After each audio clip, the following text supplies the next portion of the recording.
तो चलिए हम लोग जो है एनसीईआरटी बुक का 10th साइंस का चैप्टर 2 देख रहे हैं और उसमें हम पेज नंबर 31 में जो पाठ्य पुस्तक के प्रश्न उत्तर हैं उनको समझेंगे। तो लास्ट तक इस वीडियो में बने रहें और समझते हैं क्या प्रश्न है इसके। एनसीईआरटी के प्रश्न अक्सर एग्जाम में आते हैं, इसलिए बड़े ध्यान से देखना है। प्रश्न एक क्या है? विलियन ए है और उसका पीएच मान कितना है? 6 है। विलियन बी है, उसका पीएच मान क्या है? 8 है। में से किसमें H प्लस आयन की सांद्रता अधिक है? कौन अम्लीय है और कौन क्षारीय है? तो आप जानते हैं, पहले तो ये समझ लीजिए कि 7 जो है उदासीन होता है, 7 से कम हो तो अम्लीय होता है और 7 से अधिक हो तो क्या होता है? क्षारीय होता है। तो मुझे ये बताओ, जो विलियन ए है ये 7 से कम है कि अधिक है? कम है। तो जो विलियन ए है वो कैसा होगा? विलियन ए अम्लीय है। ठीक है, विलियन ए कैसा है? अम्लीय। अब जो विलियन ये है 8 वाला, बी वाला, इसका पीएच मान 7 से कैसा है? अधिक है।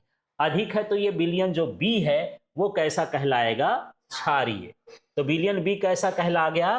क्षारीय कहला गया।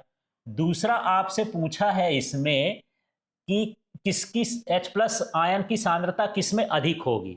तो H प्लस आयन अम्ल को बताता है। किसको बताता है? अम्ल को। तो जो अम्लीय है उसमें हाइड्रोजन आयन की सांद्रता कैसी होगी? अधिक होगी। तो कौन सा विलियन है? ए। तो आपको ये सब कहानी ज्यादा लिखने की जरूरत नहीं है, आप सीधे लिख सकते हो कि विलियन ए का पीएच मान 6 है, यह अम्लीय है, इसमें हाइड्रोजन आयन की सांद्रता अधिक होगी। इसका जो विलियन बी है इसका पीएच मान 8 है, ये क्षारीय है, इसमें हाइड्रोजन आयन कम होंगे। ठीक है। अब यहां पर दूसरे प्रश्न को भी समझते हैं। ज्यादा बड़े बड़े प्रश्न नहीं है, छोटे से हैं।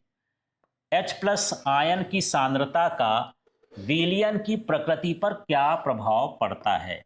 तो आप समझ लीजिए कि H प्लस आयन की सांद्रता जितनी अधिक होगी उतना ही विलियन अम्लीय होता है। क्या होता है? अम्लीय। तो यहां पर देख लीजिए, यही लिख देना, H प्लस आयन की सांद्रता जितनी अधिक होगी विलियन उतना ही अम्लीय होता है। ठीक है। H प्लस आयन की सांद्रता बढ़ती जाती है तो पीएच का मान घटता जाता है। पीएच का मान क्या होगा? घटता जाता है और वो अधिक अम्लीय होता जाता है। इसके बाद यहां पर हम देख लेते हैं प्रश्न क्रमांक तीसरा, और इसको हम समझते हैं इस तीसरे प्रश्न को। इसका प्रश्न क्या है? प्रश्न है, क्या क्षारीय विलयन में H प्लस आयन होते हैं? अगर हाँ तो वह क्षारीय क्यों होता है? जो H प्लस आयन है वो ये बताता है कि ये विलयन अम्लीय है कि क्षारीय है। यदि H प्लस आयन का मान अधिक होता है तो वह अम्लीय होता है, और H प्लस आयन धीरे धीरे घटता जाता है तो क्या हो जाता है? क्षारीय हो जाता है। तो क्वेश्चन ये है कि क्या क्षारीय विलयन में H प्लस आयन होता है? जरूर होता है, पर बहुत कम मात्रा में होता है। ठीक, इसलिए तो क्षारीय है। तो यही लिख देना है, हाँ क्षारीय विलयन में भी H प्लस आयन होते हैं, लेकिन ये क्षारीय इसलिए होते हैं क्योंकि इनमें OH माइनस आयनों की सांद्रता H प्लस आयनों की सांद्रता से कहीं अधिक होती है। तो इसमें H प्लस आयन भी होता है, OH माइनस भी होता है, लेकिन H प्लस का मान कम होता है, इसकी सांद्रता कम होती है। और H का मान कैसा होता है? OH माइनस का मान, हाइड्रोक्साइड आयन का मान कैसा होता है? अधिक होता है। अब यहाँ पर हम क्वेश्चन नंबर 4 में हैं और इस क्वेश्चन को भी देख लेते हैं। अब ये क्वेश्चन क्या है? चौथे नंबर के क्वेश्चन में है। तो चलिए इसको देखते हैं, क्वेश्चन क्या है। कोई किसान खेत की मृदा में बिना बुझा चूना या बुझा हुआ चूना या चाक का उपयोग कब करेगा? कब करेगा? तो ये जितने पदार्थ हैं ये क्या होता है? क्षारीय। अब उसको मिट्टी में डालना है तो मिट्टी को रहना चाहिए लगभग उदासीन। क्या होना चाहिए? उदासीन होना चाहिए। तो क्षार कब मिलाते हैं उदासीन करने के लिए? जब मिट्टी कैसी हो? अम्लीय हो।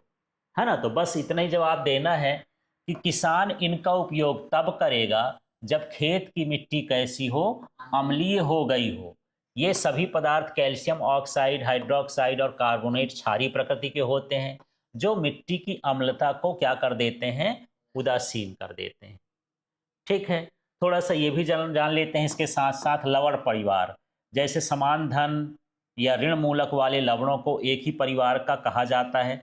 NaCl है, Na2SO4 है, ये सोडियम लवण कहलाएंगे क्योंकि इसमें भी सोडियम है और इसमें भी सोडियम।